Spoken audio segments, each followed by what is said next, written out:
This is the place to be on a Sunday. Do you agree? Do you know, I'm just so excited about what God is doing in this season. We're just seeing new doors open up into this city, new opportunities to see His kingdom advance. We've already heard it so many times today. God is a good God. Do you believe that? Do you agree with that? If you agree with that, let's just give Him some praise just now. Let's just pray and commit this time to Him as we enter into His Word. Father, I want to thank You that You are here. I want to thank You that Your presence is here. I want to thank You that Your power is here. I want to thank You that we can come and encounter You in all Your goodness, in all Your fullness, Lord.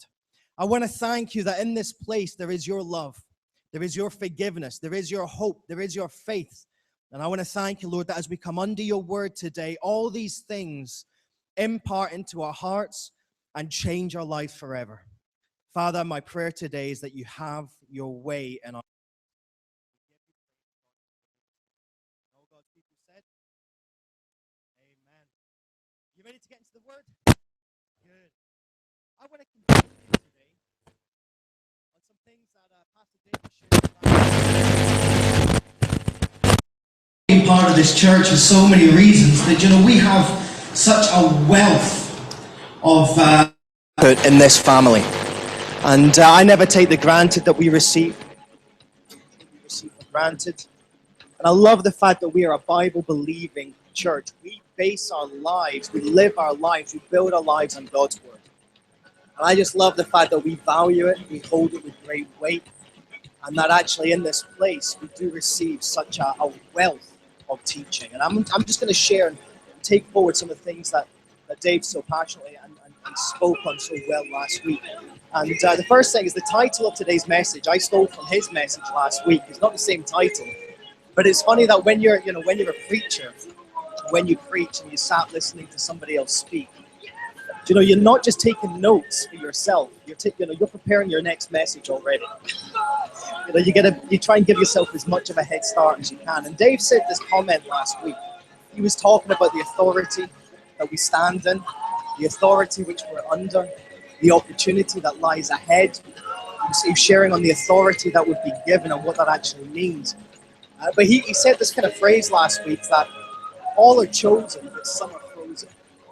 And I want to share on this week on the frozen chosen.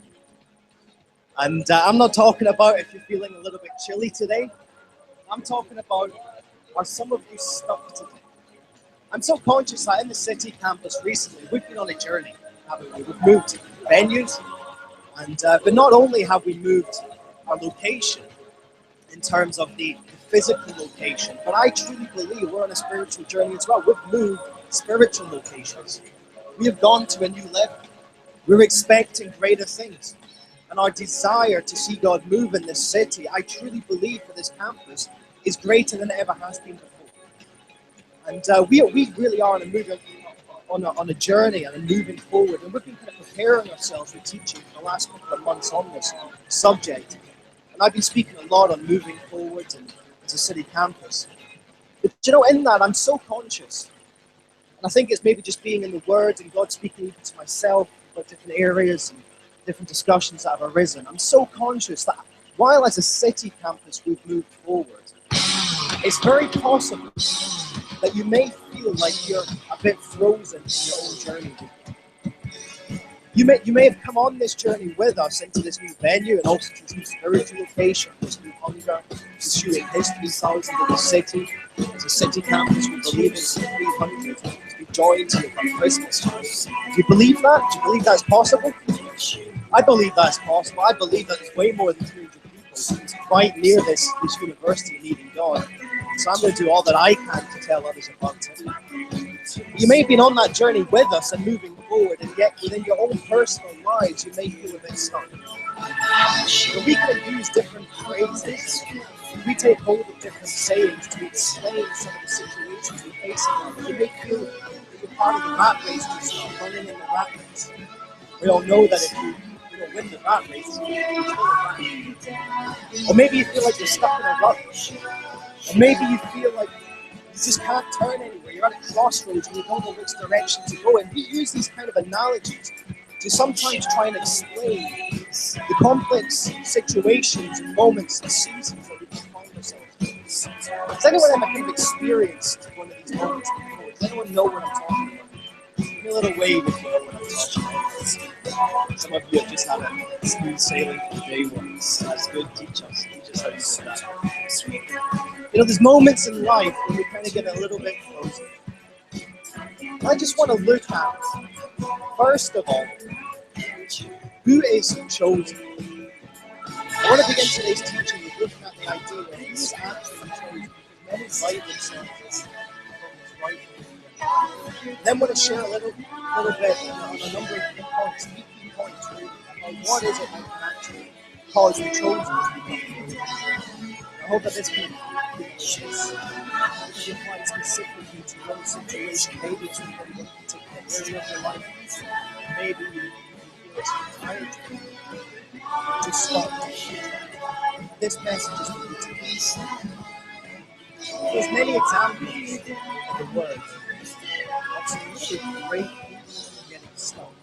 There's some amazing moments in the word. You know, Daniel in the lion's den. I love the stories of Daniel and his journey. But there was a moment when he was physically stuck in a lion's den. It looked like there was nowhere to go. We know the story. God met him in that place, kept the lion's mouth shut, delivered him from it. There's other stories as well of people getting stuck because of their own choices. Usually, when you look at the word and look at the stories, the examples of some great people who have got stuck, it's usually always the same pattern that emerges. It usually begins with them trying to do something by their own endeavor. That's usually how it begins. God gives them a promise, God gives them a call, God leads them into something new, but they feel the result, the outcome is dependent upon their own ability. We heard recently about the story of Abraham. God promised him he would be the father of many nations. Many years went by without the promise being ever fulfilled, so he took matters into his own hands, and in that process he was stuck. He bore a child to not his wife, but a maidservant. But that was never the fulfillment of God's promise. He was frozen. It was only when he actually acknowledged, I cannot do this with my own ability, the word tells us was the turning point. When he realized this is not about what I can do, but about what God wants to do, what he can do, what he has done, and who he is, when he realized that was the turning point. Read of the story in the New Testament. The rich young ruler comes to Jesus one day and approaches Jesus based on the law. So he walks up to Jesus, the Messiah. This rich young ruler looks at Jesus and recognizes him as a rabbi or a teacher, maybe as a prophet, but certainly as a religious leader. That's how he was viewing him. But he came up to him and said, Lord, I have kept all the commandments. I've done a pretty good job in life.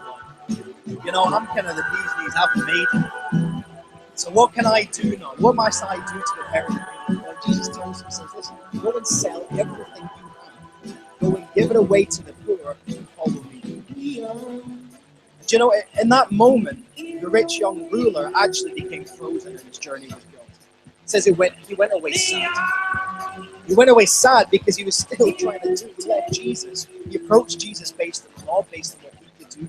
But he also left Jesus in that moment based on what he could do. He realized what he couldn't do. He missed out on God's grace. I just want to look at an example here, a little bit of depth for a moment. This is in the, we've looked at the Israelites' journey through the wilderness for the last couple of years. I just want to focus on one specific point in Moses' journey. Before the Israelites ever journeyed out to the wilderness, Moses, as you know, grew up in Pharaoh's household. He grew up as royalty. Yet in his heart, he always knew that God had a purpose and a plan for him. He had never forgotten where he'd come from. He'd never forgotten how God delivered and rescued him in the first place. And in his heart, he always had this sense that God was wanting him to do something, wanting to do something amazing. But as with the other examples, you know, Moses sets out to try and fulfill this in his own strength, and he gets it so wrong. You know, he's wanting to see his people released Pharaoh's slavery and bondage in Egypt. And the way he goes about doing it is by, through his own strength, his own ability, ends up murdering someone in the process, gets it miserably wrong, and flees. He fled that place. He faced failure and he fled. The word tells us that he then spent many years in the wilderness looking after sheep. He became a shepherd. He became a helper of something. And he'd missed it. He started off in his own flesh. He tried to achieve what God was wanting to do in his life by his own ability, and he missed it. But one day, God encounters him. I just want to pick up the story for a moment. It's great. I'll read it and have a look at it later on. This is what it says in Exodus. It says, now Moses was pasturing the flock of Jethro, his father-in-law, the priest of Midian, and he led the flock to the west side of the wilderness, came to Horeb. Say Horeb. The mountain of God. The angel of the Lord appeared to him in a blazing fire from the midst of a bush. And he looked, and behold, the bush was burning with fire, and yet the bush was not consumed. So Moses said, I must turn aside now and see this marvelous sight. Why the bush is not burned up. When the Lord saw that he turned aside to look, God called to him from the midst of the bush and said, Moses, Moses. And he said, here I am. Now, on this day, there was nothing extraordinary as such about this day. This is what Moses had been doing for many years. He'd been pastoring his father-in-law's flock, he'd been looking after the family business, he'd been helping out around the house. This was very normal and natural. It was not a special. There was nothing extraordinary or supernatural about this moment when Moses journeyed out. But what I find quite interesting is that the word makes a very specific note of the place that he went to. The word tells us that he went to the mountain of Horeb, which is the mountain of God. That's what the word knows. This is very significant and interesting. Horeb is mentioned in the what it signifies this place, and what's amazing about this place, is that whenever he was encountered in the word, documented in the word of this place, it was always about God's presence showing up.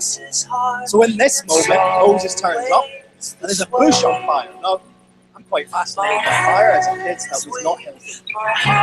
That's my parents. I was constantly burning things down or setting the kitchen plate. But in this moment, Moses turned aside, he saw a bush on fire, probably nothing unusual, but then he realized that it's not being consumed with something different. Horeb is mentioned not only for that, but actually it's the same place where Moses received the Ten Commandments. Where Moses met in God's presence to receive the revelation.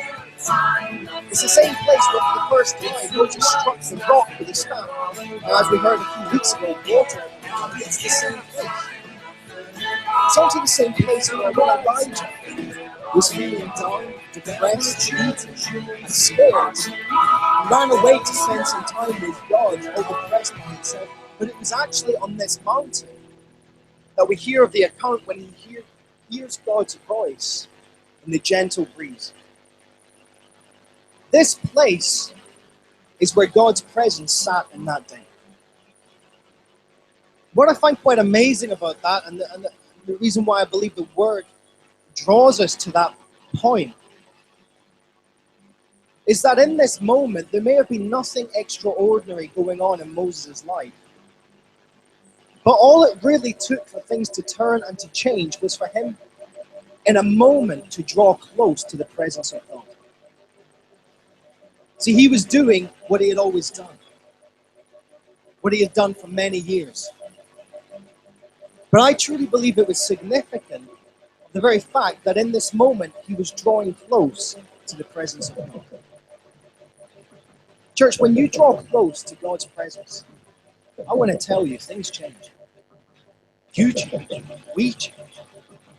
Do you know, the word tells us, God's promise, that he never leaves us nor forsakes us.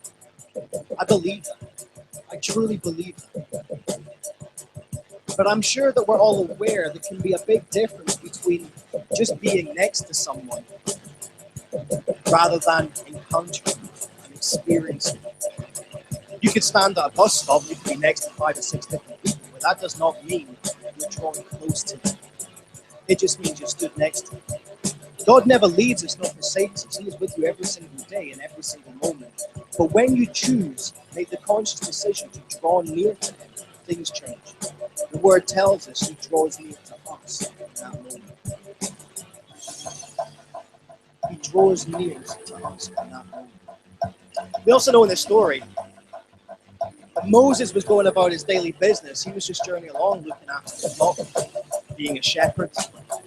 He draws close to the presence of God and something catches his eye. And the word tells us that he chose to stop and look. He chose to stop and look at what God was doing in this moment. He knew something was going on, but he had to stop and look. And the word tells us that when God saw that he had stopped his daily business for a moment, when God saw that he had just stepped out of the ordinary just for a second, that's when he spoke.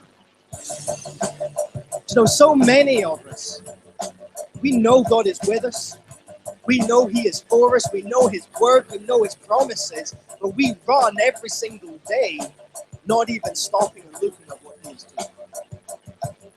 And it's so easy to miss out on what he is wanting to do in our lives, on the journey in which he is wanting to take us. The other amazing thing in this moment is like God's word to Moses. We didn't read it, but it follows on in the story. When he saw Moses, stopped and looked, and he called him to himself. He then stopped him again and said, Moses, don't come any closer just now. This is holy ground. You need to take your sandals off and you need to humble yourself. There was a moment where humility needed to take place in Moses' heart to approach this moment, to really encounter all that God was going to say. This began just as an ordinary day. Church, you may have woke up this morning and you may think, I'm just doing what I usually do.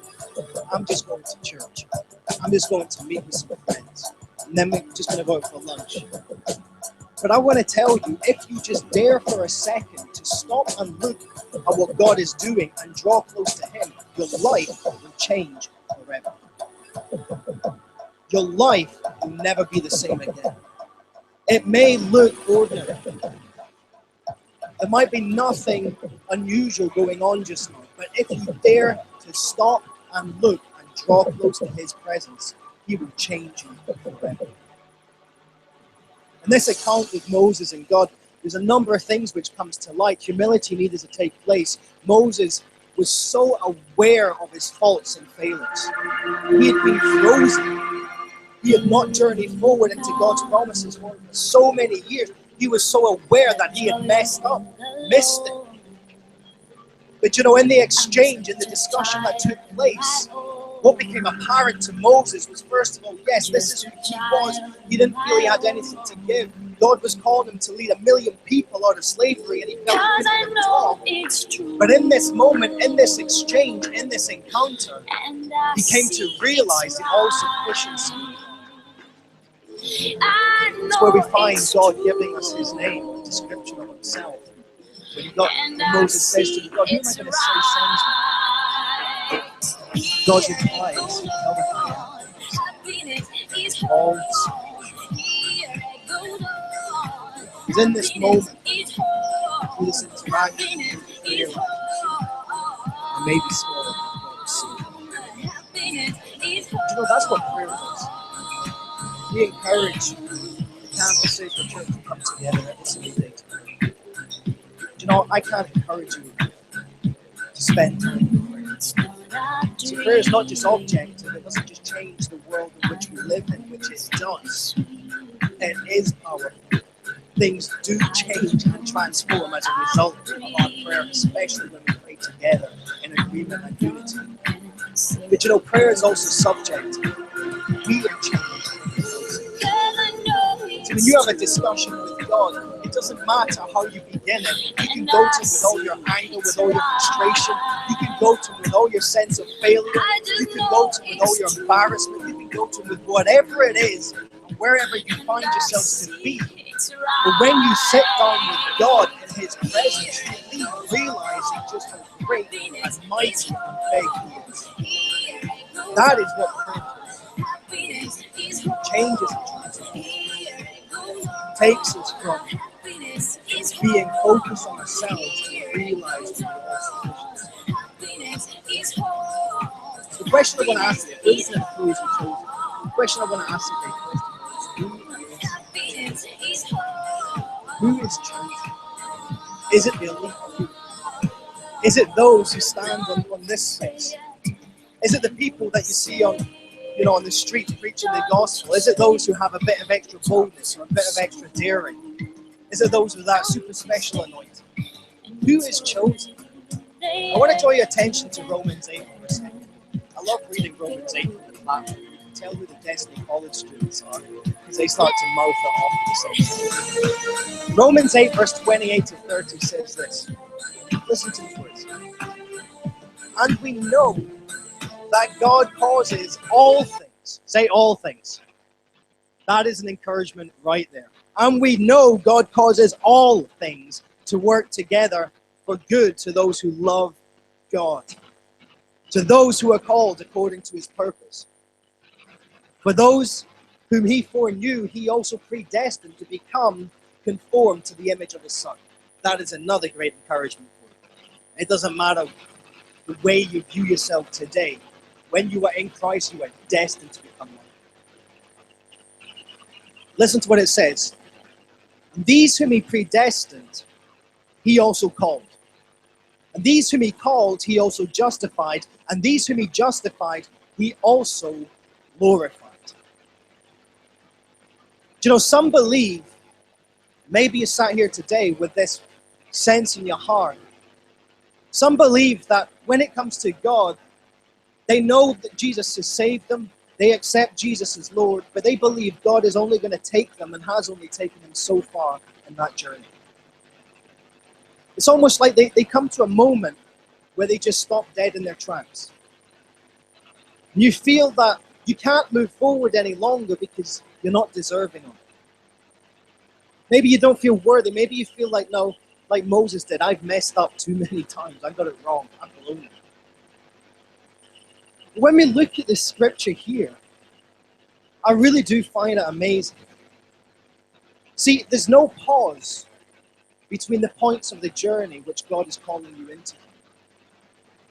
His scripture here is saying, those whom he predestined, and he knew you before you were born, he also called. And those whom he called, he also justified. And those whom he justified, he also glorified. There's no disqualifying moment along those steps. It's funny that what we do in our minds sometimes, we twist and change things based on what we think the world should look like. And we also do the same with God. You know, my view when I was younger was that, first of all, I need to be justified. I need to be saved, just as if I'd never sinned. And then I'd be glorified. Jesus would do something special in my heart. And it's at that moment he would then call me to do something great for him. But that's not the sequence we find this in. God calls you, then he justifies you, and then he glorifies you. And there's no disqualifying moment in any of those points. But in our own journey, we get quite good at putting in stumbling blocks ourselves. I want to tackle some of them today. Some people just write themselves off for many, many different reasons.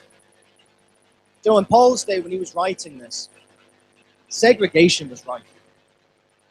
You know, it was publicly acknowledged that there were many different class systems. So you had the Romans, the ruling power of the day. If you were a Roman citizen, you had more authority and more standing and more rights than anybody else. In that day, and thanks to the helpful Pharisees, who Jesus liked, I'm being sarcastic, like this can't tell. Jesus did not like those guys. But thanks to them and their public, shouting, it was very common and very known and acknowledged in those days that there was a huge difference between Jews and Gentiles. The chosen race of God, the chosen people of God, and everybody else who fell outside it. And in those days, Paul is constantly confronting us within his letters. He makes it clear, even though the world sees it this way, when it comes to God, there is no Greek, there is no Roman, there's no Jew, there's no Gentile. Everyone is equal. Every single person. There is no elites, there is no, super person out there. There is none that God holds in higher regards. His word is clear. Every person, every single person is falling short of his glory. Every single person is in need of a Savior. Every single person needs to encounter his astronomical grace. That is how every single person begins with God. There is no difference. So, when we come to his word, and he makes it clear, those who are called according to his purpose are actually those who call on him, and those who call out and love him. You may be wondering today, are you chosen? Are you called? Are you this? Are you that? I'm going to tell you, if in your heart you can say, I love God, you are called. That is how you know. That is how you know. There's no other basis for it. It's not about anointing or anything. In your heart, you're saying, God, I love you. You are called. Even just now, maybe you feel, I can't even say that at this moment in time. I can't even say, God, I love you in this moment in time. I don't even know him really. And maybe you're angry at him. I want to tell you, God is a master at turning a heart of stone into a heart of flesh. Just give him a chance. Just draw close to his presence for a moment. And you'll see transformation take place. Many write themselves off, saying, I'm not chosen, I'm not good enough. It's a common statistic just now that in Scotland, in the UK actually, for every one person, born again believer, that is in church on a Sunday, there are 3 who are not. That means for every person sat here today, there is 3 people sat outside this room who have written themselves off. How sad is that? It may be for different reasons. They may have taken an offense at some time. I love God, but it's his people that are the problem. Anyone ever felt like that before? Obviously not in this room, we're perfect, sanctified. There's many that say, I love God, but not his purpose and his plan. They're terrified of that. I love God, but not his people. That's the problem with the church today, isn't it? It's his people. Many have written themselves off. They don't want to be included. They're being hurt. Others have just overwhelmed themselves with self-condemnation. They think they've missed it, they've blown it, so therefore they choose not to engage. They don't think they can. But again, when it comes to God, every single person has missed it and blown it. Every single one of us. It's by his astronomical grace that we move forward into everything that he has in store for us. God has called all to himself. And every single person is on the same footing. Every single one of us. That is a beautiful thing about God. It doesn't matter how we view each other. God sees us the same. So the question then is, if we are all chosen, we are all called, then why is it at moments in our life we seem to just get frozen, we get stuck? I want to look at 3 kind of key things today. I want to look at the perception that we hold.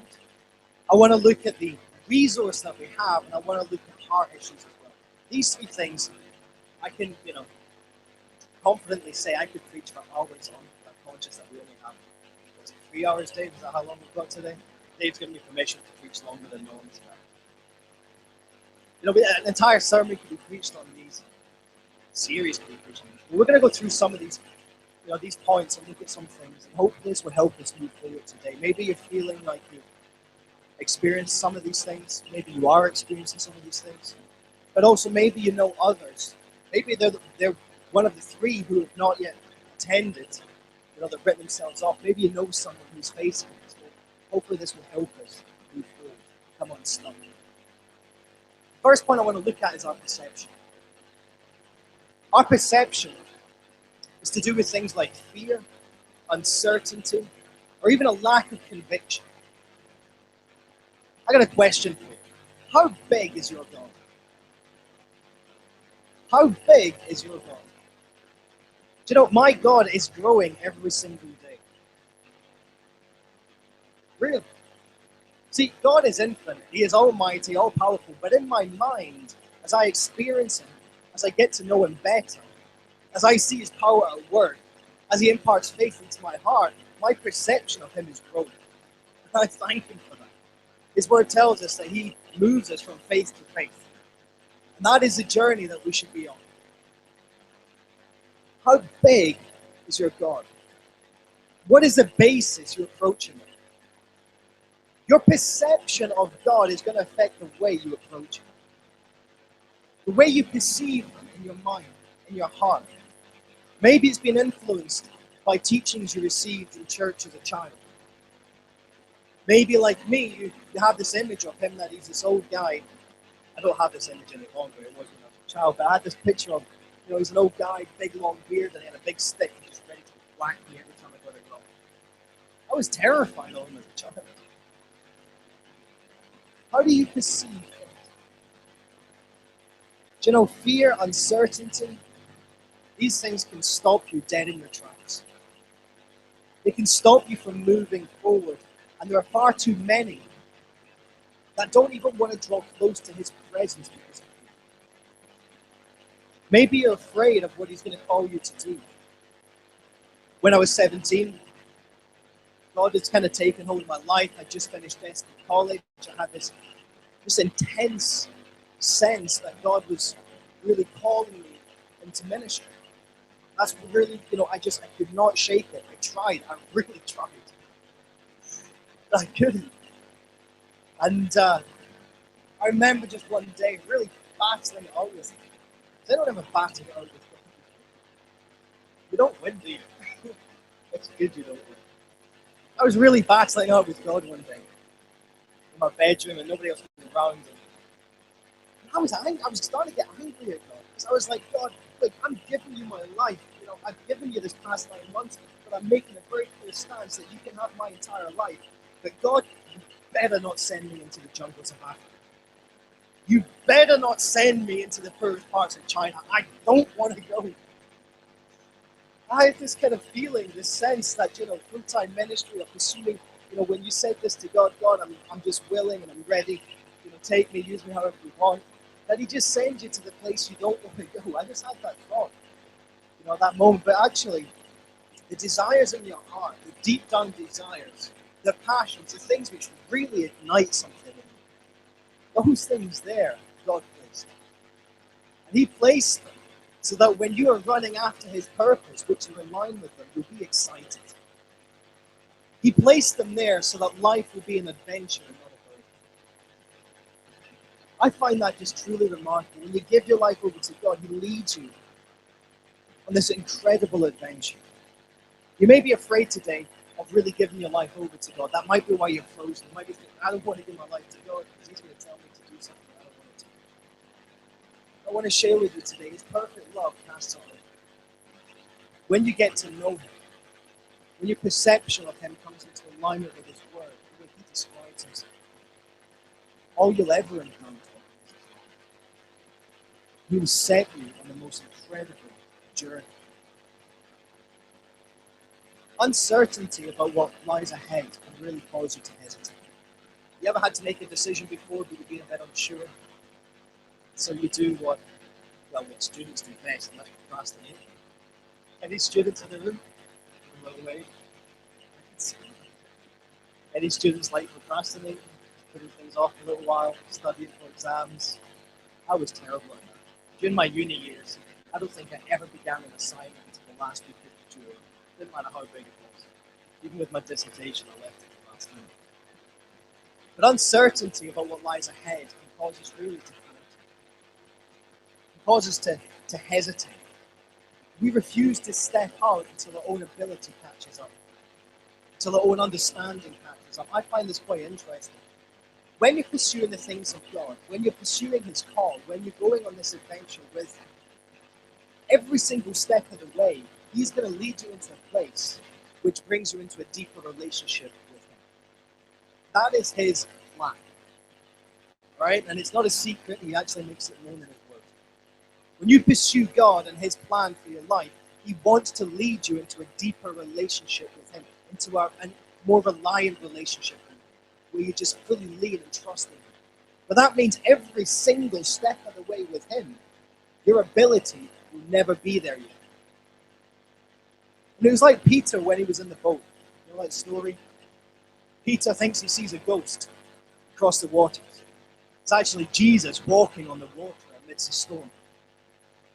Jesus calls to him, Peter, come to me. In that moment, Peter had no past experience to rely on. You know, he wasn't some expert water walker. He hadn't done this before. He didn't have any kind of resource or special ability here. It was physically impossible, according to what the natural had to say about it. Peter didn't really know what to expect in that moment. He hesitated for a second. But there had to come a point when he chose and decided, okay, my own ability is not going to catch up with me just now. I'm not going to take this next step based on what I can do. Instead, in this moment, I'm going to step out onto the word of Christ and see His faithfulness come through. Maybe you feel like that today.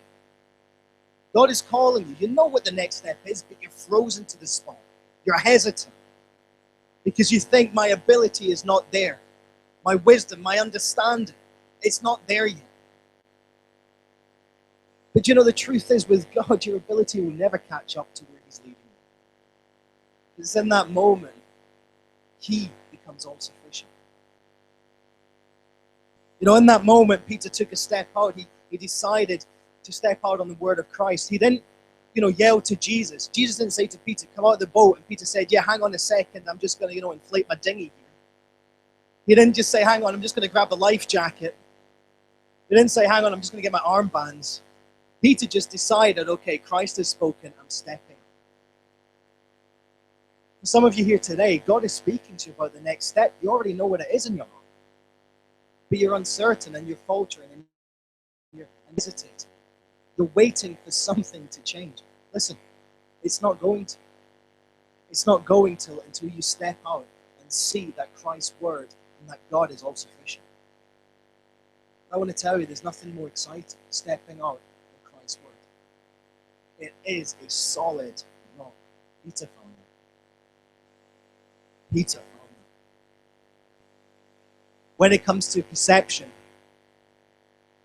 some of us actually lack the conviction to make the step. If I was to, for those who are in that moment, if I was to ask them, what is it you perceive? Everything is internal. Their gaze is focused directly on themselves. They've not yet lifted up their eyes or extended their gaze outwards to look at what is going on in the world or to look at what is on God's heart. They're too wrapped up in their own situation. Some are yet to enlist in God's army. They're yet to respond to the call. But there comes a moment in your life with Christ where you have to respond to the call, or you'll miss it for the rest of your days. It's like Samuel when he was a young boy and the Lord was calling to him in the middle of the night. He didn't know what it was to begin with. He was just preoccupied with serving his master and after the place there. But the Lord was calling to him again and again and again, and eventually there had to come a point when he just gave the response, Lord, I'm here. I'm here. Speak to me. Some of us were frozen because the perception we have is based purely on what's going on in our own lives. But God is calling to you. He's saying, have you not seen what I want to do in your life? Have you not seen what I want to do through you? Have you not seen the need and the brokenness of this world? Have you not seen and realized yet just what it is I've placed within you? Just like Samuel, there needs to come a moment where we just stop for a second. Say, Lord, here I am. You know, I used to respond like that a lot when I was younger. But I'd always follow up with another sentence. I'd always say, Lord, here I am, but I'm a little busy just now. Can you come back a little bit later? You know, and I would say, God, I am willing, I am ready, speak to me, but not just now because I'm heading into a meeting. Not just now because I've not quite finished uni yet, my exams are coming up. Not just now because, you know, my finances aren't quite there. Do you know what God is saying to you today? Take the do not disturb sign off the door. And actually be willing and ready just for God to speak into your situation. Allow Him to speak into your life. Second point I want to share on today, and just quickly for this one. It's another reason why so many become frozen, become stuck. Touched on it already a little bit. They're waiting. People are waiting sometimes for their own ability, for their own resource to catch up with them. Have you ever wanted to kind of step out into something which, you know, clearly God is speaking to you about? But you feel just in that moment, you just don't have what it takes. Has anyone ever kind of been in that place before? You know, God is saying, right, this is the next step. You're looking at it and you go, great, I'll wait till I got the finances. I'll wait till I've got the gifting. I'll wait till I've got the skill or the ability or the time or the energy. I'll just wait a second. Something's going to catch up, something will change, and it will free me up to take this next step. So many of us get frozen in life because of the lack of resource that we feel we may have. But you know, just as I touched on the first point with perception, when your perception of God comes into alignment with what His Word says, when you start to perceive God the way He describes Himself in His Word, and see Him for who He truly is, and I'm going to tell you, this point here quickly dwindles away. God is love. At His very core, He is love. He is not a harsh God. He is not a difficult God. He doesn't try to make your life awkward. I used to think He did sometimes to teach me stuff, but I don't find that in the Word. What we find, though, instead is this. When God speaks to you and calls you to step out, calls you to move forward, calls you to pursue Him, when He speaks to you, and when you say, God, here I am, and you make that step, He always, say always, He always provides. Always provides. Gives you every single thing that you need. Sometimes the next step just looks like trying to cross over the largest mountain, the biggest valley. It just seems impossible. I love what Tommy Tenney shared at the Encounter Conference recently. For those of you who weren't there, Tommy Tenney came and spoke, and he shared a message about the fact that when our perception of God changes, so does the perception of our circumstances. He gave the example of when you're in a plane. And has anyone been on any summer holidays recently? In a plane? Anyone fly anywhere over the summer? I did. I went over to Eastern Europe. But I remember this, and I always find this quite fascinating. He was talking about his 5-year-old girl doing this, right? But I actually do the same. You know, when I'm in a plane, I'm looking out the window. You're on the runway, everything looks big. Everything, well, normal sized. Then you start to take off, and it starts to climb and climb and climb. And as you continue to steer, the ground kind of shrinks away from you. What was once just normal and, you know, natural to you now becomes so small. Do you know, that's actually what happens when we draw close to God. 1 Peter 5 verse 6 and 7. It's this wonderful verse, and it says, therefore humble yourselves under the almighty hand of God, that in due time He may exalt you. Cast all your anxieties onto Him, because He cares for you. So when you humble yourself under God's almighty hand, when you start and come into a place where you realize, I cannot do this, but God can. He is all sufficient. He is all able. When you come into that moment, into that place, what happens is your perception of the challenge, your perception of the lack, your perception of the need, your perception of the problem suddenly shifts. You find being raised up in that situation, that problem becoming smaller and smaller and smaller as you grow in your understanding of just how all-sufficient and how all-great God is. Some of you are facing mountains today and you just think, there's no way through. I can't do this. Listen, Draw close to God. Encounter him in his presence, and you'll find those things just dwindle. Finally, today I want to talk about issues of the heart. Dave shared on some of these things last week. Some of them really kind of resonated with me. I find in the Word, God is so careful and gives so much instruction about the way in which we need to look after God in our hearts. God knows that actually, when it comes to pursuing Him, pursuing His purpose, pursuing His call, He knows that where it begins is with the heart. We find that actually many people get frozen along their journey because of heart issues. Maybe it's unforgiveness, maybe it's bitterness, maybe it's anger. You know, God encourages us in His Word. Break up the hard ground. He encourages us on a number of occasions, breaking up. I once prayed the prayer, God, break up the hard ground of my heart.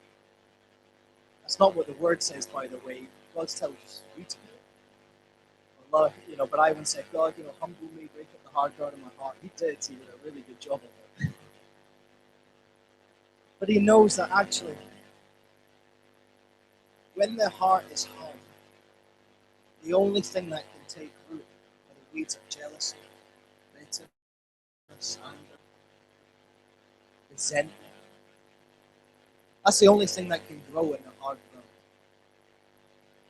But He knows that actually, when a heart is moldable, usable, workable, which is what He desires of us, when He knows that we go through that process of breaking up the hard ground in our heart and asking Him to help in that, He knows that's when He can impart the seed of faith.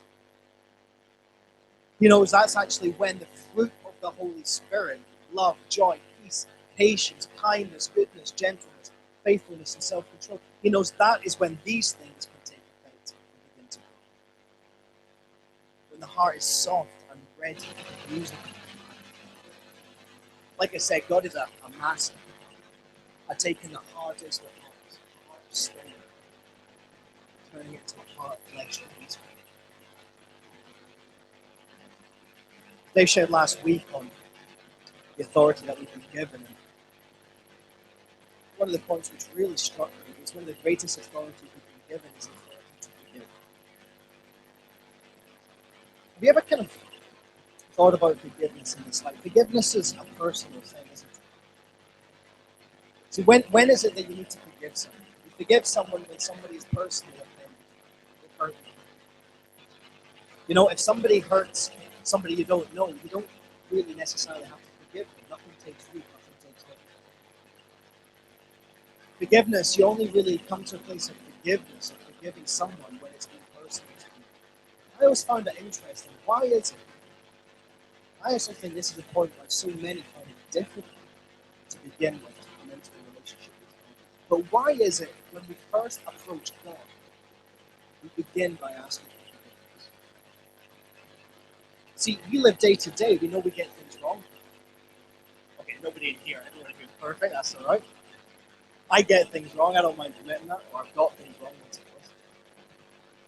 But when we get things wrong, when we sin, when we fall short, it's towards other people. We are hurting somebody else. And yet when we come into a relationship with God, we begin by saying, Jesus,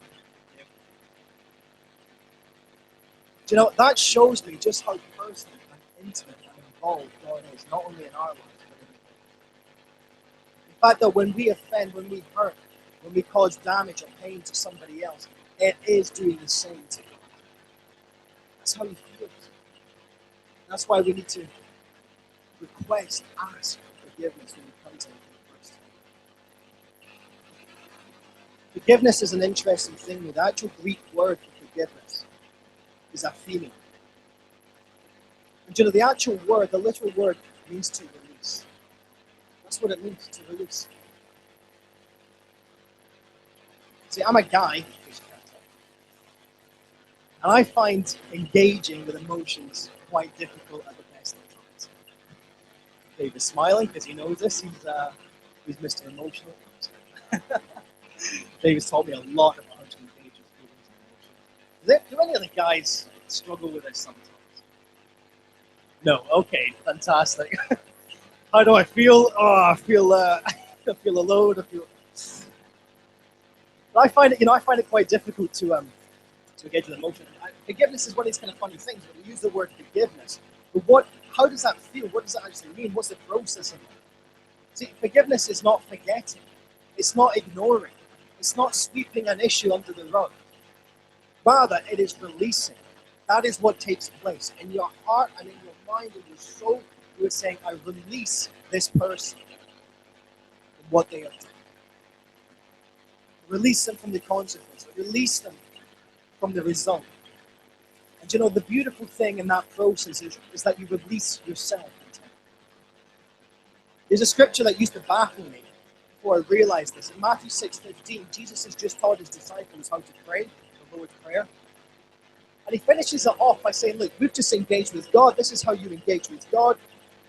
But I want to finish in this. And this is what Jesus says to his disciples. He says, just to let you know, when you forgive others, God your Father will forgive you. But if you don't forgive others, the Father will not forgive you. I used to get baffled, but I thought, hang on a second, does that not contradict God's grace? But actually, when you look at what the Greek is saying, and the heart of that message, what it's saying is this: when you release others from the wrongdoings they've done towards you, you then find yourself released into everything God has for you. But the same is the other way. If you refuse, if you hold on to grievances, if you refuse to let go of the offense, if you say, no, I cannot forgive, what they have done is just too dreadful, what they've done is just too hurtful. If you're in that place where you say, I just do not forgive, then the Father won't release you into what he has in store, because you cannot journey into it. You get stuck. You become frozen. Forgiveness, first of all, begins in Christ. Do you know what it is to be forgiven? Have you found yourself to move into a place where you can forgive and release others? When you do, you find yourself moving with such ease into the things of God. We heard last week the story of the Samaritan woman. Unusual encounter with Jesus at a well. Jesus sat down, the Samaritan woman joined him. If you don't understand the context, the culture of that day, we sometimes miss the significance of that moment. But Jesus was never supposed to sit with this lady. He was a Jew, she was a Samaritan. They were never supposed to mix. He was a guy, she was a girl. That was never supposed to happen. Jesus just didn't do that. Jesus here decides to sit down with this lady. This discussion picks up. We find that Jesus tells her about the water of life, living water that will quench her thirst. And in the account, Jesus, through the discussion, asks the lady, where's your husband?